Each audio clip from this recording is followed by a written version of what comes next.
అస్మద్గురుభ్యో నమః. శ్రీ సుదర్శనాయ హేతిరాజాయ నమః.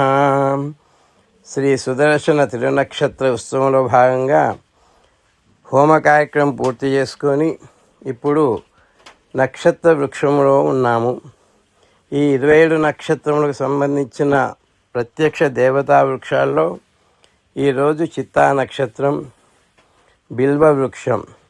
ఈ బిల్వ వృక్షాన్ని ప్రార్థన చేస్తూ శ్రీ సుదర్శన అనుగ్రహాన్ని పొందుతున్నాం. శ్రీ సుదర్శనాయ హేతిరాజాయ నమః. జై శ్రీమన్నారాయణ. నక్షత్రమభ్యే దిత్రాం శుభగుంస సంయుగతిగూరోధమానా వీషయన్నమృతాన్మత్యాగుశ్చ పానిపికుం షణ్భువనాని విశ్వా తన్నస్త్వష్టాతదుదిత్రావ్యుష్టాం శుభగుంస సంయుగతిగూరోజమానా వీషయన్నమృతాన్మత్యాగుశ్చ రూపానిపికుం షణ్భువనాని విశ్వా. జై శ్రీమన్నారాయణ. ఇప్పుడే చిత్తా నక్షత్రం యొక్క మంత్రం కూడా ఇక్కడ విన్నపం చేశాం. జై శ్రీమన్నారాయణ.